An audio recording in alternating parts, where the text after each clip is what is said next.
let's talk about religion. How it all started, what is it doing now, and is it really useful for a common man today? Welcome to Ask Raghulan. Thank you for all the love and support. If you like my videos, subscribe to the channel. And this video is sponsored by armorado.com. You can find a lot of cool products in it. If you're doing traveling, touring, trekking, adventure sport, you might love those products. Check it out. And religion is a tough cookie. Let us do it without any hate and emotions, guys. And this is just my observation of what I see things, and I might be wrong. And if I'm wrong, you can always put forth your view and you can always protest what I'm saying. Say it without much of an hate or sarcasm or profanity, so that people, when they give it back to you, it can be a healthy argument. So that if you give hate, people are going to give back hate to you guys. And hate is a big business right now. I'm going to do a separate video on hate. People are actually selling things to you using hate. Hate is a commodity people are consuming today. I don't want that happening on my channel. Well, let us focus on learning something from each other out. So let's get started. So I'm going to split the religion into three parts here. So first is the origins, how it is all started and why we actually needed it. And the second one is a growth phase, like how it actually spread into different parts of the world. And the third one is the harvesting. So what's happened at that stage? Basically, that's a stage it's fully done with the growth portion of it or still growing. But still,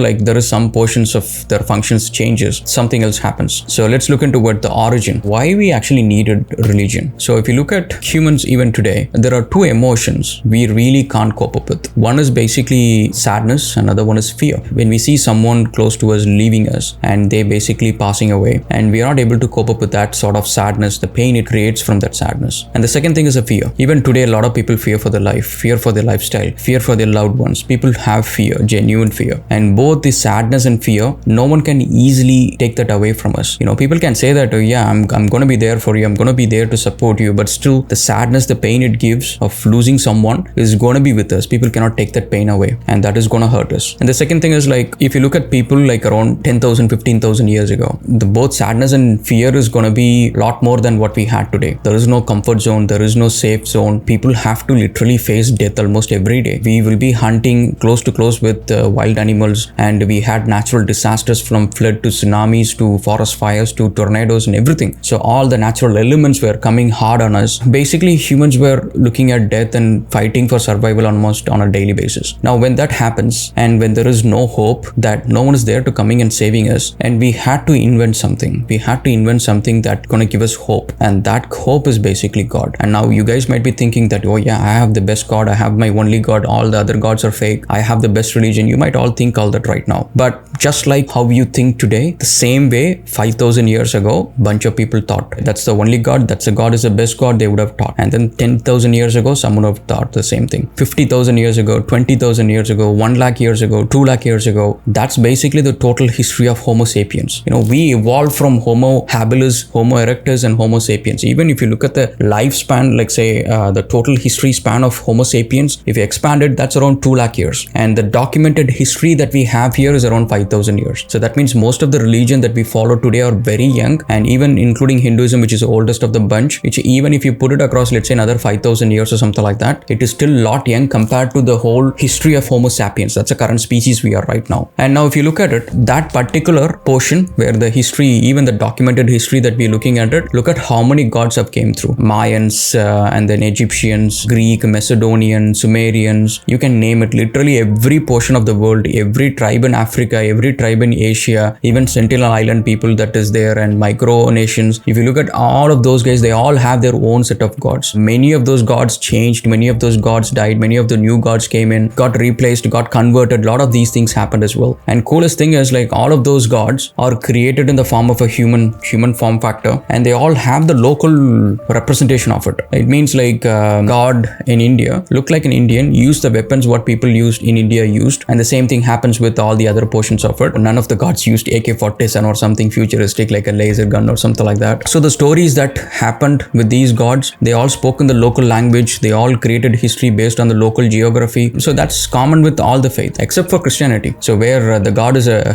British model, but from a Middle East, getting a British model is a rare thing, but that's the only thing. But again, that's a common form of creating gods and things like that. But now what happened is God is just alone not enough, because you created God, which generally, if you're sad, you can pray for some miracle to happen, and if you're close to death and because of a wild animal or something, you can pray for God to come and protect you, which basically gives you some hope and motivation to stay alive. So the concept of God is good, but problem is just God is too hard. Because say for example, I might like a God, I might create one today and I might pray for for it. How do I pass this on to my next generation? How do I make my kid believe and follow and carry on this tradition, carry on the concept of God? Now what happens is basically to do that, we have to have certain things. Basically, we have to create a custom. We have to create rituals. We have to create a lot of practices, and we have to create traditions. And once all of these, even costumes, if you look at all of those religious practices and stuff like that, they have different costumes and all of those intricate details and things like that. These are all carried out. Rituals also include a lot of sacrifices. Almost in all religions they had it before. Now once this is all created, then it becomes a sort of like a culture that's locally to that people, and then becomes a tradition as it been forwarded to few generations after. Now the God concept can live for multiple generations because the concept of God is passed on through the next generation through a lot of folklore and stories, mythology, and also literature. And then on top of it, we have ritual customs and all of these things. Once this is all been practiced, once people go through all of these things, they make sure that they follow, they'll make the younger generation follow this through. That is how the religion come into practice today. Now, one of the cool thing is like with humans, the ancient times, if you look at even today, like most of the animals, when they sleep, their eyes basically look closer to the ground to have a watchful eye if something coming to attack them in the night or something like that. Whereas humans are different. They were actually facing the sky when they were sleeping, and they were looking at the sky with all the shiny lights in there, like little stars and shooting stars and moon and all of these things, which basically creates a curiosity of what is beyond Earth, what is up there. And also humans see like light coming from sun to earth, and that comes from top. The rain comes from top. A lot of things come from top, and that basically gives them life as well as it gives them destruction. They see that the power that comes from top. And now when the humans are very curious, and then say sometime in olden days when there could be a forest fire, they would have seen some animals getting burnt, and they would have ate that burnt meat, and it would have tasted different, and that meat would have lasted for a long period of time. Then humans understood the usage of fire, the power of fire, and they thought that the fire came from the sun. So that is why if you look at a lot of those traditions, any olden tribal tradition, they will all have common things such as sun and fire as a god, and because that gave them life. And once people started eating cooked meat, cooked food, the taste bud starts growing. Now how do you think that people know which fruit is poisonous, which leaf is poisonous? Someone would have ate all of those things and would have died. And similarly, humans started eating different things because now they have the taste buds have started evolving, and now they wanted to go and try different things. They started exploring, and as they start exploring, new fears gets unlocked, and humans starts exploring, and as they grow, their traditions and all being carried forward to different locations. And this is how a lot of religions get forwarded to different places from olden days, not the current ones but the olden ones. And that's a time where these religions go from one place to one place based on the migration of the tribal groups and things like that. Now comes another part. Now during old days, the survival of the fittest is a term that has been used for people how they actually survive in the wild. Pretty much the strongest one takes whatever he wants, and the weakest one generally gets nothing. Who has the guts to go and tell the strong guy that you cannot take everything? You have to give to the small guys as well, because he's going to beat you up. Now what you can do is basically you can tell them that, hey guy,